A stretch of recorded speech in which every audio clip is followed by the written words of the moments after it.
The Connecticut River flows through a group of small towns and farmlands near the border of New Hampshire and Vermont. And it's a spot where violent crime was once an almost unimaginable thing, full of dense woods, rich agriculture, and tight-knit communities. But as the 1980s arrived at this quiet region, so did a series of unexplained murders. And the seeming innocence of northern New England would quickly disappear, replaced by the haunting shadow of a serial killer. 27-year-old Catherine Milliken went to take pictures of birds after work on October 24th, 1978, and she parked her brown Volkswagen Rabbit near the entrance of the Chandler Brook Wetland Reserve in New London, New Hampshire, and wandered in, never to return, because her body was discovered the next day only a short distance away from where she was last seen, with at least 29 stab wounds. And Catherine was one of the very first victims of what would later become known as the Connecticut River Valley murders. And just about 3 years later, Mary Elizabeth Critchley, who was 37 years old, would disappear on July 25th, 1981, near I-91 on the Massachusetts and Vermont border. And she was a student at the University of Vermont and was last seen by a friend who dropped her off around exit 13 of the Massachusetts Turnpike to hitchhike. And unfortunately, her body would be found a couple weeks later in a wooded area some 80 miles from that drop-off point, too decomposed to determine the cause of death. And then it took another 3 years for the violence to resume in 1984. So on May 30th, a nurse's aide named Bernice Courtemanche also vanished while hitchhiking from Claremont to Newport, New Hampshire. And she went to visit her boyfriend, but after some time had passed without her reaching her destination, she was reported missing. And a fisherman would find her remains by the Sugar River 2 years later, with wounds on her chest and a head injury and her throat. And only a few weeks after Bernice's disappearance, Ellen Ruth Fried, who was 26 years old, didn't show up for her work as a supervising nurse at Valley Regional Hospital. And the night before, on July 22nd, she had stopped at a payphone around 2 a.m. to call her sister. And they spoke for around an hour, and during the conversation, she mentioned that she could see an odd car driving back and forth and in circles around the parking lot.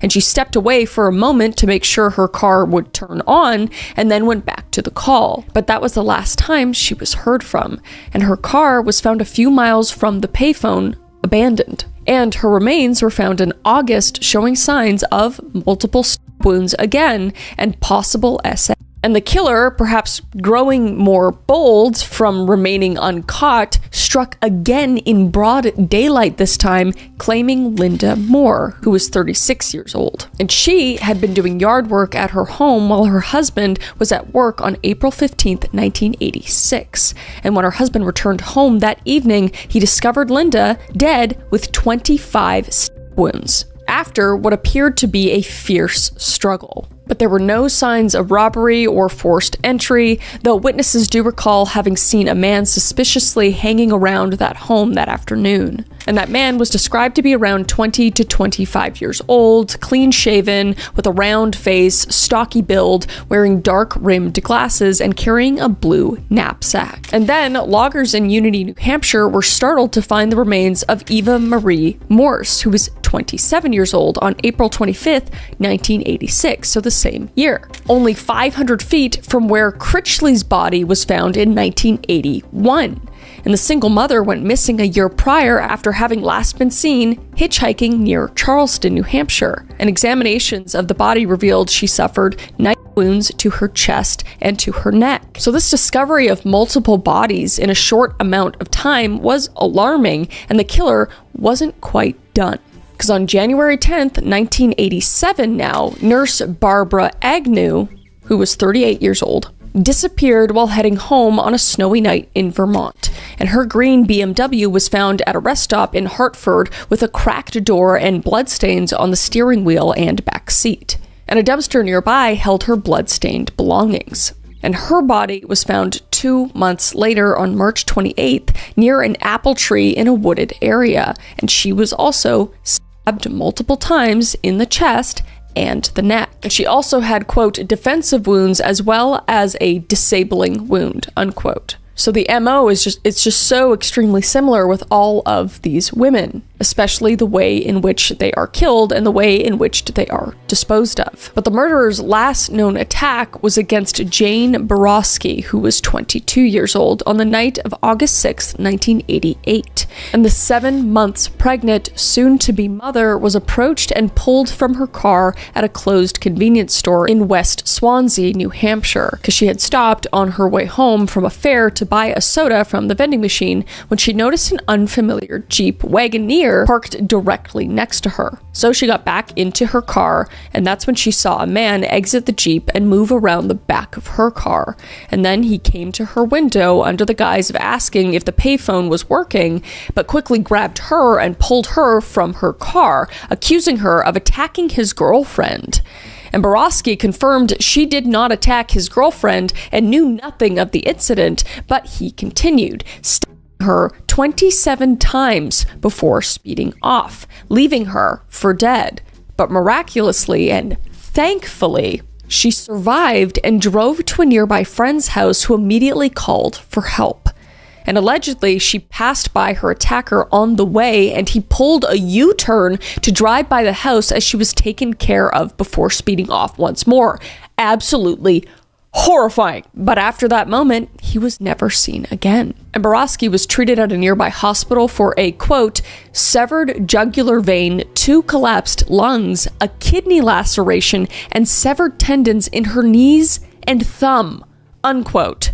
And miraculously, again, somehow her unborn baby girl survived, though she was later diagnosed with mild cerebral palsy. Like, what a miracle, and what a fighter to be able to make it through that and still be able to help out the police and talk about the attacker. I just commend that woman. So the attacker and his vehicle were visible enough for Borowski to provide a description for a composite sketch and the first 3 characters of the license plate. But there were no more related killings after her near-death experience. And some investigators do believe that the killer may have actually claimed a few more victims, but the MO is so off, with some of the women dying of asphyxiation or blood, and the ages being completely different than all of the other victims, so they aren't put into this specific serial killer, but some speculate. But the confirmed murders happened within about a 50-mile radius in the Connecticut River Valley, and many of the bodies were discovered in the remote wooded areas of Sullivan County, New Hampshire, suggesting the killer likely knew these areas quite well.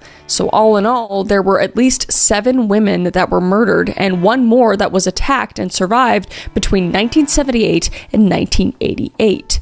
And the consistent pattern of the victim profile and brutal stabbings seemed to point to a single killer who terrorized this otherwise peaceful region. And because these murders and their respective dump sites spanned over 3 states, including New Hampshire, Vermont, and bordering Massachusetts, law enforcement ran into a few coordination hurdles. Because these were generally small towns and rural areas, police resources were not as plentiful as the bigger city counterparts. And the fact that these murders were the work of a serial killer and could be connected wasn't actually realized until midway through the 1980s, several years after the first murder had happened. And on top of that, police databases back then were essentially babies compared to the databases we have now. Having a centralized location of information was a luxury yet to be realized, and not to mention DNA profiling had only just begun to gain traction around this time as well. On the topic of true crime, the thing that's always on my mind while researching these cases is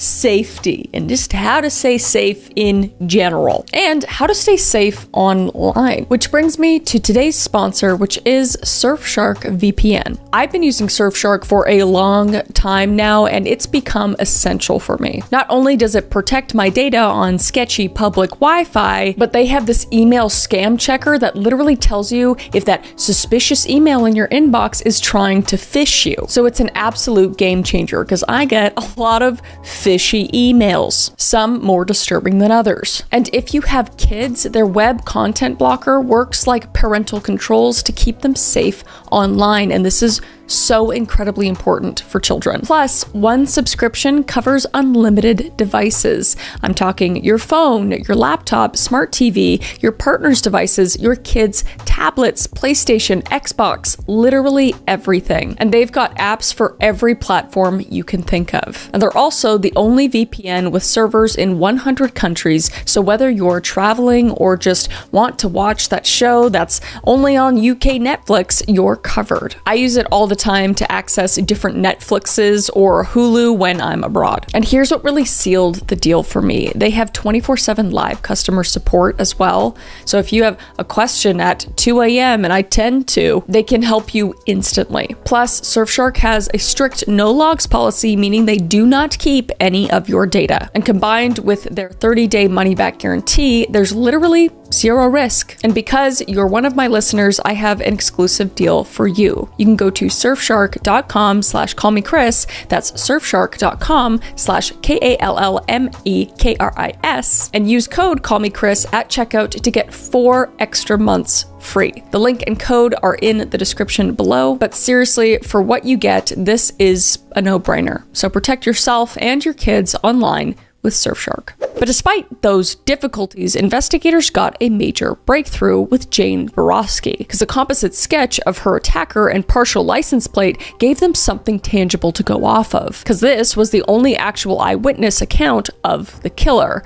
And sure, there was the description of the man at the Moore residence, but no one saw that man actually commit the murder. And investigators also noted a similar pattern of wounds on the victims, which were multiple furious stab wounds, often upwards of 20, suggesting that these cases were in fact linked by a single killer with a love for using a knife specifically. And though the supposed knife was never found and the crime scenes as a whole tended to have minimal physical evidence, the locations of the bodies provided a pattern as well, because several of the victims' remains were found close to each other. Some very, very close, some within 500 feet of each other, which points to the killer having a deep knowledge and preference of wooded areas. And the investigation has continued even as recently as May 2024, when authorities entered a home in Newport, New Hampshire to execute a new search warrant. And potential evidence was allegedly collected and a person was interviewed, but no arrest came of it. But the important part is that this shows investigators are actively looking into leads still. And years after the murders, a man named Michael Nicolo became a prominent suspect. And he was a decorated Army helicopter pilot who served in the Vietnam War before being charged with murder and attempted murder for a strafing incident against civilians. And strafing, for those who aren't familiar, is firing automatic weapons from a low-flying aircraft. Really dangerous and illegal. But the charges were ultimately dropped. But Nicolo returned from the war bitter against the US Army and sued them. And he suffered from PTSD and received treatment from the Veterans Administration for the rest of his life. But ultimately, his life would end in the way you can't talk about on YouTube, if you know what I mean, on New Year's Eve in 2005, during which he also shot his then estranged wife, Eileen, and his stepdaughter, Taryn. So after hearing the news of this death, private investigator Lynn Marie Carty was compelled to dive into his history. And she had actually already been hired by the mother of Nicolo's first wife, Michelle, to look into the disappearance of her daughter. So as Carty reached Nicolo's past, she also began to look into other New England crimes that happened around Michelle's disappearance. And this led her to the Connecticut River Valley murders. And there were a few points of interest that she couldn't ignore. Namely, that Michelle was a nurse, which was the same profession that a few other victims also shared.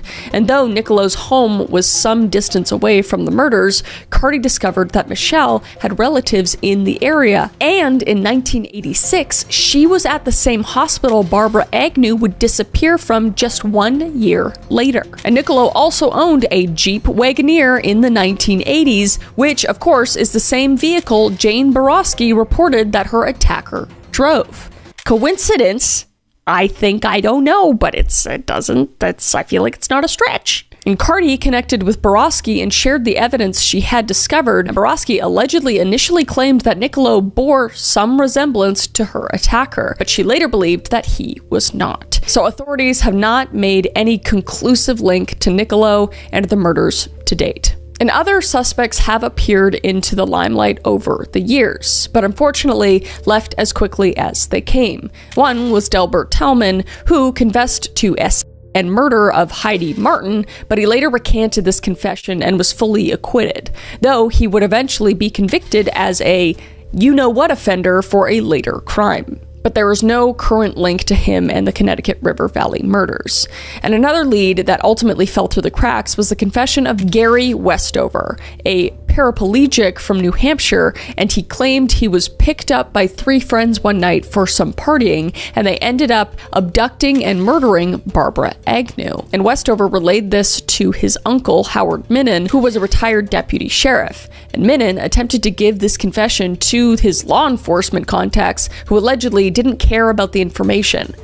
So whether ignored by authorities or simply just inconclusive, it did not lead to any new developments in the case. So a lot of interesting suspects, but nothing concrete, nothing conclusive. And though the killer remained elusive, their MO was rather consistent and extremely brutal, because his victims were women that were alone and isolated in vulnerable locations, and several of them were hitchhikers or in or near their cars alone. And then there was the weapon of choice, which was a knife, and in which he used to the extreme. And he would focus a lot of the wounds to the chest and the neck specifically, and this just suggests a release of pent-up rage. And the killer just seemed to enjoy ambushing his victims. Not to mention, he seemed to move the bodies after the attacks, as many of the bodies were found in those wooded areas that we talked about. But many have theorized that the Connecticut River Valley killer was very likely a serial offender who was organized and familiar with the area on a deeply intimate level. And this ability led investigators to believe that the killer was either someone who lived locally or someone that had long-term ties to the area, someone who would be able to move around and be seen without arousing suspicion. And criminal psychologist John Philpin posed the idea that the killer was not one who stalked their victims in advance. Rather, Philpin suggested that they hunted for victims by bouncing back and forth between favored spots in hopes of finding the right opportunity. So an opportunistic serial killer. And they would then carry out the crime and move the body to a pre-selected dump site. And the idea came about when Philpin had the opportunity to interview Borowski while she was under hypnosis. And the circumstances pointed to the fact that she was not stalked that day, as her decisions to attend the fair and stop for the soda were very last-minute ones, not part of her usual day-to-day activities. And Philpin believed that the killer had an addiction to the struggle, and this is supported by the fact that they appeared to continue the attacks against Borowski as she intensely fought for her unborn daughter's life. And once she began to fade and the struggle subsided, so did the killer's interest. And the evidence that a struggle ensued with the other victims supports this idea as well, though for them, he fully finished the job. So perhaps the fact that Borowski was fighting for her unborn child is the reason that she held on longer than the others. It's obviously very hard to say for sure, but regardless, the signs of struggle seem too common for them to be a mere coincidence among the many victims. But as of today, the Connecticut River Valley murders are still officially unsolved. They are considered a cold case, or, if actually disconnected, a series of cases in the states of New Hampshire, Vermont, and Massachusetts. And though the case went cold after the 1980s, it was not forgotten and has been reviewed and re-examined by cold case units. And with the many forensic advances we've made since the 1980s, there is still hope that the case could be cracked. Whether the break would come from preserved crime scene evidence like victims' clothing, hair, or any potential biological samples, or something else is yet to be determined. But so far, no DNA profile match for the killer has been made. And authorities still urge anyone with any information to come forward, though officially speaking, the Connecticut River Valley killer is still at large. The likelihood is that he is rather old in age now, if he is even still alive. But the case continues to be one of New England's most haunting unsolved killing sprees. And we can only hope that one day that truth will be found and some sort of peace can be brought to the victims' families. I want to take a second to talk about the holidays, because the holidays are coming up, and that means we have to give gifts, and sometimes that's very hard. But something that you can literally give everyone and they will all like it is a Lola blanket. I have been genuinely obsessed with Lola blankets for, I don't know, like 6 months now. They are genuinely the softest thing I've ever touched in my life, and I have touched a chinchilla. I have. And luckily, they're faux, so you don't have to worry about harming animals in this process. And not to mention, they look so nice. It has honestly elevated my whole living room. It's like a decoration in and of itself. I have like 4 of them now, so I like to switch them up on my couch to just change the vibe. And not to mention, when people come over, they gasp when they feel this thing. And as of right now, I have purchased a few for family members for Christmas, and I'm very excited to give it to them. And like I said, it's ultra soft, luxury vegan fur with 4-way stretch. And it's machine washable. If you have dogs like mine that love this blanket as much as I do, and then it smells like dog, don't worry, because even when you wash it, it basically gets softer. And they have over 10,000 5-star reviews, and honestly, I get it, and I'm one of them. So with the holidays coming up, this is the go-to gift. It's personal, it's luxurious, and everyone actually uses it. So it's perfect for that person who's impossible to shop for, because who doesn't want to be wrapped in something as cozy as this? So if you want to get the perfect holiday gift, or you just want to get it for yourself, I'm not judging. Go to lolablankets.com and use code CCCM for 40% off your entire order. That's lolablankets.com, code CCCM for 40% off. And when you check out, tell them I sent you, because it really helps support the show. Thank you so much to Lola Blankets for sponsoring this video and supporting the channel, and let's get back to it.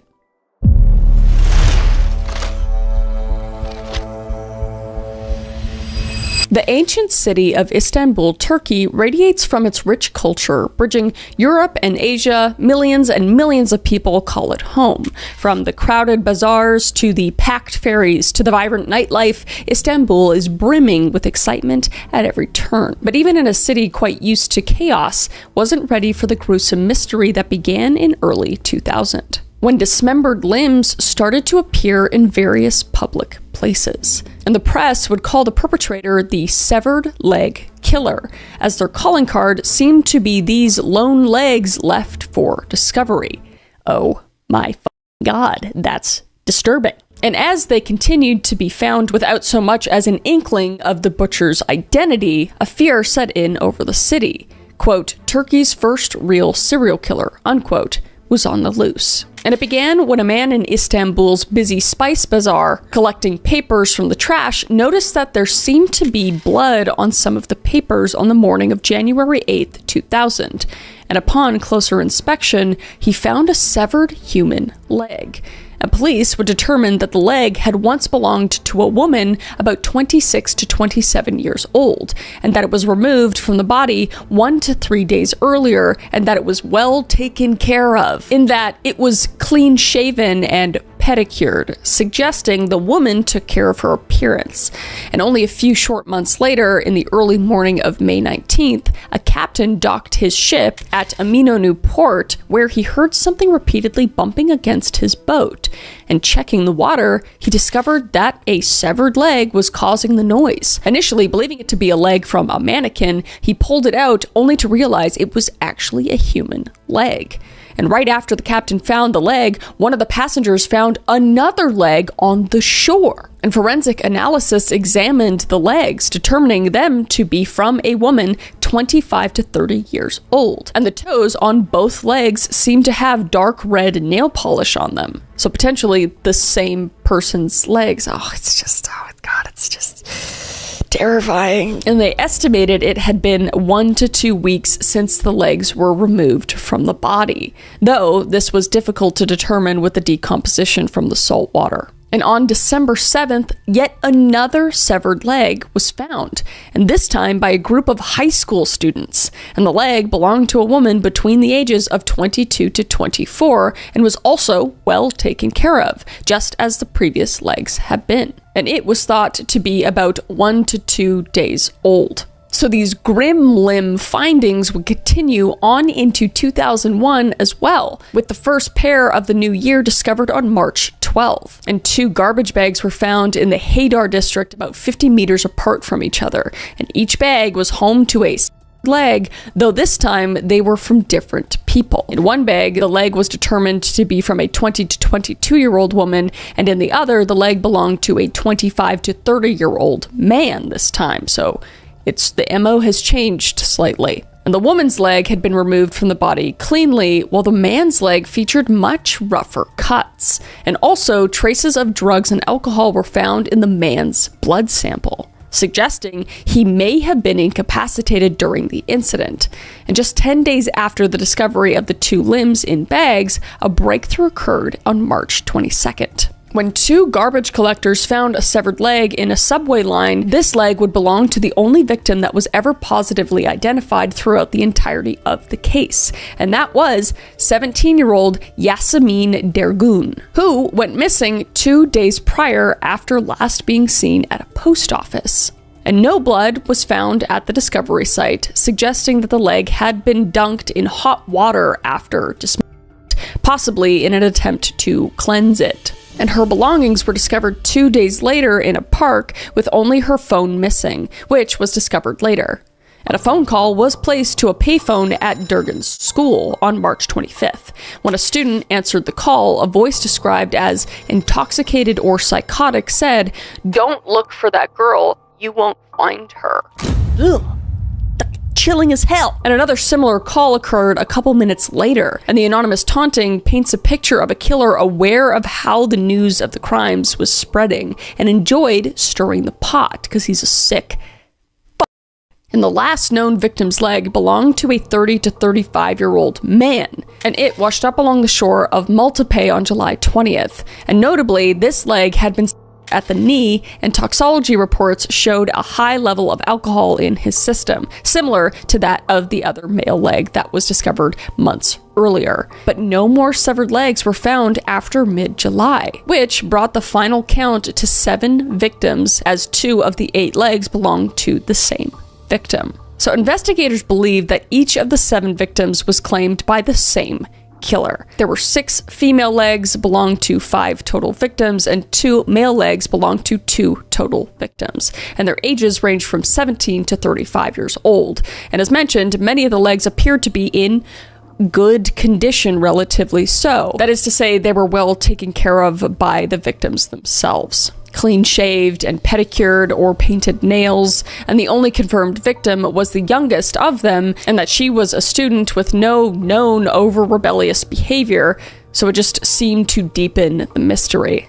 And the other 6 victims remain unidentified as Istanbul, Jane, and John Doe's. So Istanbul police were dealing with an unprecedented case in Turkey's history. And as such, how could they be sure what they were dealing with? So as best as they could, they initially treated the first discovery as just one murder, naturally, as you do.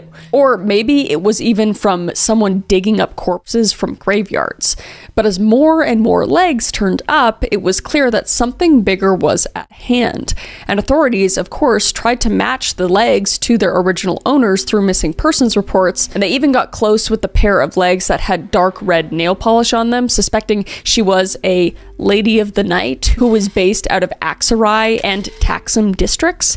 But unfortunately, no confirmation would come, as they were unable to locate and contact the woman's family to get any DNA comparison. So it's entirely possible that several of the victims were involved in sensitive situations like Lady of the Nighting, which only served to increase the difficulty of identification. And add that along with the fact that the killer only left legs behind as opposed to heads or fingers, and traditional identification was essentially thrown out the window. And limited forensic capabilities of the time also posed challenges, because DNA profiling was still relatively young at this time, and experts had little to compare DNA against. And managing the public panic, too, proved difficult, because the limbs were discovered in public places, generally by your average person. So it's very easy to understand the widespread fear this might cause, because everybody's thinking, who would be next? It might be me, you don't know. And it seemed obvious that the killer wanted these to be found, and he wanted to spread fear. So keeping information under wraps was essentially impossible with the way that he was disposing of the legs.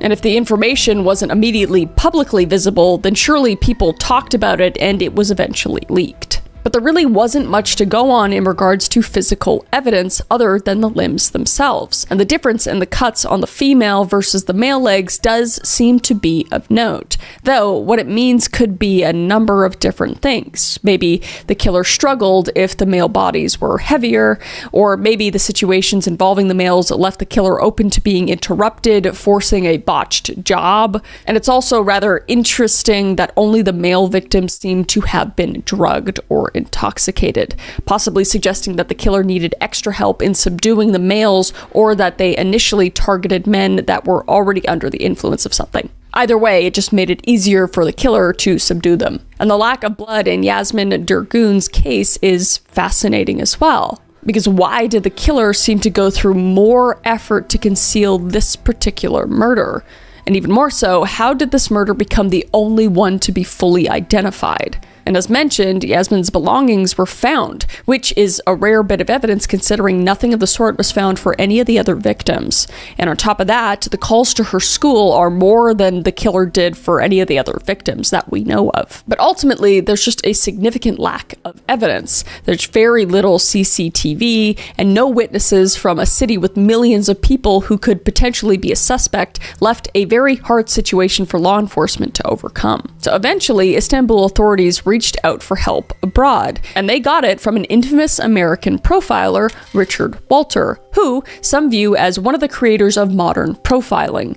And a 2023 New York Magazine article did accuse him of overstating his credentials and achievements, but either way, Walter studied the case and came up with a detailed psychological profile for an unknown killer. And according to this profile and some alleged personal commentary from the article it comes from, the killer was likely a male in his mid-20s. The murders of the female victims seemed to be sexually motivated, possibly due to his own inadequacy, or that he wants to be attracted to women but is instead attracted to men potentially. And the murders to the male victims were likely due to their ties to the female victims, and maybe they're partners of the victims or clients if they were ladies of the night, or maybe they're just collateral damage since they just happened to be present at the time of the murders of the female victims. And the killer had a killing ground of sorts, which was a single location in which he committed all of the murders, and he would divide the victims into 6 pieces, each arm, each leg, torso, and head, but only the legs would be shown to the public, suggesting the killer wanted these specific parts found to make himself known and spread fear. But the rest of the parts would remain hidden, either to prevent full identification or just to be kept as trophies. And it also suggested that the killer would revisit the crime scenes later on to enjoy the chaos, reliving the thrill. And Walter's profile describes the killer as someone who was not originally from Istanbul, potentially moving there for work. And this thought stems from the seeming lack of personal connections that could tie him to any of the missing persons. Because when it came to transporting the bodies, the killer probably carried them in a suitcase or used public transit, as the dump sites were generally busy central areas and would be very difficult accessing with a car. And this caused Walter to believe the killer didn't own a car at all. And he also likely worked a job that let him off work earlier in the day, or maybe he worked nights. And the free time granted in the mornings and early afternoons are what allowed him to operate when others would have had difficulty. And given the methodical approach of the crimes, Walter believed that the killer had a history of violence and/or institutionalization. And the suggestion that he targeted ladies of the night or others in potentially vulnerable positions, at least initially, was so he could build up his confidence to more difficult targets.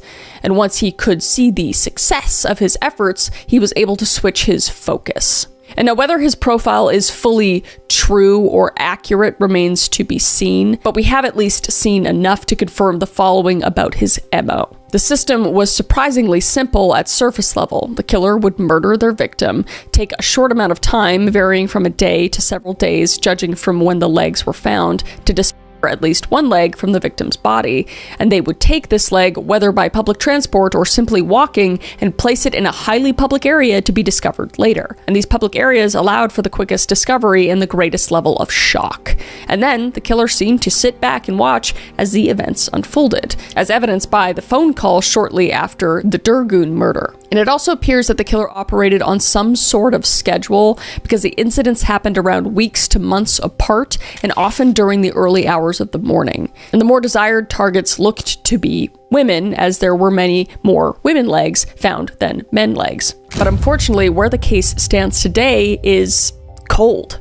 And to add insult to injury, the statute of limitations on the case expired in 2021 for the last of the murders, meaning that even if we were to learn the true identity of the killer today, they could not be tried in Turkey for these specific crimes. I will never understand the statute of limitations. Who made that up? Who made that up? They should go to jail, okay? No statute of limitations on the guy that made statute of limitations, okay? F you. But the investigation is closed in an official capacity as unsolved, and the files have been archived. And the killer most likely just roams free, assuming that the initial beliefs of their age were correct. And since the case is deemed closed, there are no active investigation efforts, though there are undoubtedly many armchair detectives still looking into it periodically. But all known leads have gone cold, and in light of no resolution in the case, the statute of limitations also comes into question. Because would the people be satisfied with the outcome that the killer is found, but nothing can be done? I know I wouldn't be. But as it stands, there's nothing to be done. Unless the killer could be found guilty of something else, Turkey's first real serial killer has left quite a mark on the country, as many firsts do. But one thing we do know is at least 6 unknown names will never know justice, which is absolutely heartbreaking.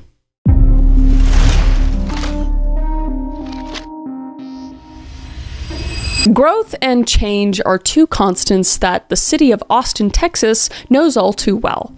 And this was true even back in the 1880s, because back then, Austin was in the process of evolving from an old town on the frontier into a full-fledged modern city. But in 1884, multiple malicious murders against the working class would push the city into a state of fear. And they would mark one of the earliest recorded serial killer cases in America. So the spree began on December 30th, 1884, when 25-year-old Molly Smith, who was an African-American servant at the time, was attacked in the home of her employer. And the attacker snuck into Molly's room while she slept and hit her on the head with an axe. And after that, she was SA'd and then dragged from the bedroom to the backyard. And 30-year-old Walter Spencer, her partner, was also present that evening and was attacked as well, receiving serious wounds, but fortunately, he survived. But Molly wasn't as lucky. And he was initially suspected, but his injuries and apparent lack of motive moved suspicions away from him. And then there was Clara Strand and Christine Martinson, who were both Swedish immigrants and young domestic servants, who were viciously attacked in the servants' quarters a few months later on March 19th, 1885. And the two were seriously injured for life from the attack, but they did luckily survive. However, due to their attacker striking in the dark, they were unable to provide any detailed description. Yet their attack did begin to suggest a pattern, and it appeared as if someone was targeting servant girls. And on May 7th, the killer struck again, and the victim was 30-year-old Eliza Shelley, a mother of 3 and a cook for a prominent family in town. And Eliza was found murdered in her bed that morning. And some accounts say by her coworkers, and others say her children, as they were in the room asleep when it occurred. And her head had reportedly been blown with, again, an axe. And a little over 2 weeks later, 33-year-old African-American servant Irene Cross was attacked with a large knife in her home on May 23rd, and some accounts say May 22nd. But those who came to help found her in critical condition with deep wounds. And one reporter said she looked as if she was nearly scalped. And she did initially survive the attack, but only for a short time. And during that time where she was alive, was unable to provide any notable details of her attacker. And as the late summer of 1885 arrived, so did yet another bloody stretch of murders, starting with 11-year-old Mary Ramey, who slept in bed with her mother, who was 50 years old. And on August 30th, Rebecca was attacked and knocked unconscious, after which the attacker took Mary outside, where she would be with a rod through her ears, and absolutely disgusting and heartbreaking. And she would pass away from her wounds while her mother was inside and couldn't do anything because she was unconscious. And Rebecca did survive, but she was severely wounded. And then there was the double murder of Gracie Vance, a 20-year-old African-American servant again, and Orange Washington, her 25-year-old partner. And it took place on September 28th. Where the couple were again sleeping in a shack behind Vance's employer's house when they were attacked with an axe as well. Both were hit repeatedly again on the head, and Vance would also be taken outside and SA. And then two other people, Lucinda Body and Patsy Gibson, were also in the household and severely beaten, but did survive the attack. But the murders finally reached their climax on Christmas Eve with a rather surprising turn of events, because this time the victims were Susan Hancock and Eula Phillips, both somewhat prominent white women this time, who were killed just a few hours apart. And 41-year-old Hancock was the first of the two to be slain, described by one reporter as, quote, one of the most refined ladies in Austin, unquote. And she was found in the backyard by her husband, and she had been dragged from her bed and attacked with an axe once again, and she died from her wounds. And then there were 17-year-old Phillips, who was murdered just a short while later, and her unclothed body was found in an alley behind her father-in-law's home, and she had also perished from the same type of wounds. And her husband, 24-year-old James Phillips, was found nearby, also beaten and knocked unconscious from a head wound, but he would survive. And then, no related attacks occurred following the Christmas Eve massacre. So the murders initially focused primarily on African-American servant girls and their families, as all the early murder victims, Smith, Shelley, Cross, Raby, and Vance, were African-American women working as servants or were the family of servants. So it's not a stretch that authorities suspected a racist or personal vendetta attack to the Black community. However, as time passed and the total murder count reached 8 people, 7 women and 1 man, and at least 7 injured survivors spanning racial and social barriers, that assumption didn't hold as true. And the murders of Hancock and Phillips, as white women of higher social standing, changed the outlook. And the methods of attack was fairly consistent across all incidences. The killer would strike late at night, often while the victims were sleeping in their beds, and they would usually be bludgeoned with an axe. Then, some of them would be dragged outside, and they would be assaulted. And this could explain why the loved ones who were close by in a few situations never woke up in time, because the killer may have quickly knocked out the victim and then snuck them outside without a sound. But many of the victims were reportedly demonstrating a sexual motive, in addition to the desire to kill. And the killer also seemed to have a signature, because several of the bodies had allegedly been posed in a similar way. And 6 of the victims had a sharp object inserted into their ears as well. And so the initial response of police was seemingly brute force, arresting as many men as possible in hopes of catching those responsible. And at least 400 men were arrested through 1885, according to a December New York Times article in that year. And as a symptom of the times, the racial tensions of the investigation were significant as well. And Austin was segregated, as evidenced by servants sleeping in separate housing. And the early murders committed against African-American servants may not have even gotten police attention if they didn't take place in more prominent white homes, which is incredibly sad. And many of the men that were rounded up were African-American men, and they were beaten for information, demonstrating racial assumptions by authorities. And when the murders continued, groups of vigilantes began roaming the streets at night, expressing their anger, fear, and frustration at the situation. And some African-American communities even believed the killer or killers to be white men possessing magic powers, some sort of voodoo magic, as no dogs seemed to bark nearby nearby as the incidents happened as well, which is very odd. And as authorities were desperate to keep peace among the chaos, outside investigators were brought in. But unfortunately, this did little to help, as they often took the same approach as local authorities. And the African American community as a whole did whatever they could to fight back against the unknown enemy, expressing their disappointment that not enough was being done as they were targeted in these incidences. And it wasn't until Hancock and Phillips were murdered that the entirety of Austin woke up to the issue at hand. And more police officers were swiftly hired, and rewards were finally offered for information, and the citizen vigilance committees were formed. And the killer would soon be reported to have moved on or out of town as the murders just seemingly stopped.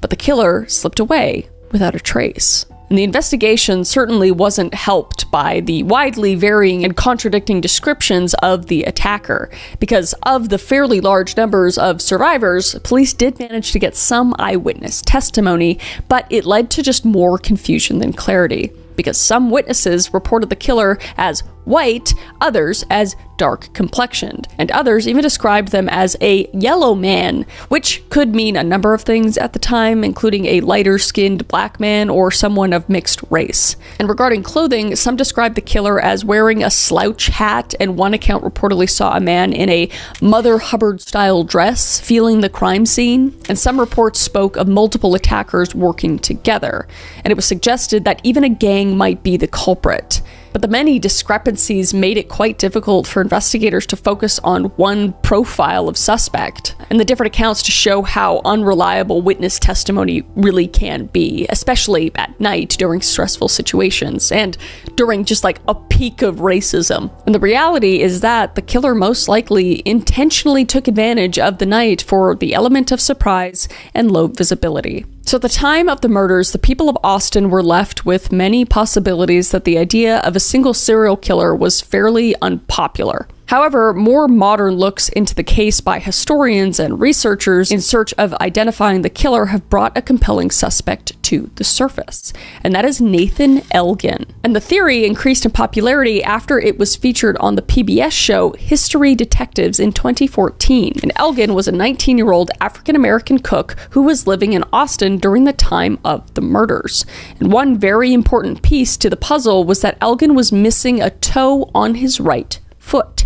Keep that in the back of your mind. Which matched a bloody footprint that was found at Phillips' murder site. And Elgin also worked at a place not too far from the crime scenes, which suggests local knowledge of the area. And he was known to have great strength and a temperamental attitude, which fit the profile of someone capable of overpowering multiple people. And just over a month after the final murder in February of 1886, Elgin was involved in a violent situation, and he drunkenly dragged a girl out of a saloon and attacked her with a knife as she screamed for help. And nearby people came out to help, attracting the attention of a police officer who also intervened. And Elgin was shot and died the next day. And the timing of his death and the prompt stopping of the murders is of note, and potentially suggestive, but inconclusive. And Elgin's age also is fitting of the killer's description as a young man that some reports referenced.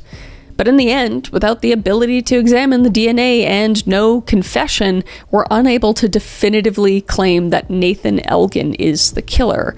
But this theory is widely accepted as the best explanation. And another rather interesting theory about the case suggests that the Austin killer and Jack the Ripper may actually have been the same person potentially. And the idea originated shortly after Jack the Ripper murders of Elizabeth Stride and Catherine Eddowes by an editor for the Atlanta Constitution. And some writers have entertained the theory over the years. And one notable supporter was Shirley Harrison, who wrote in her book, Jack the Ripper, The American Connection, that a cotton merchant from Liverpool named James Maybrick had spent time in Austin during the times of the murders, and therefore could have possibly committed both sets of crimes.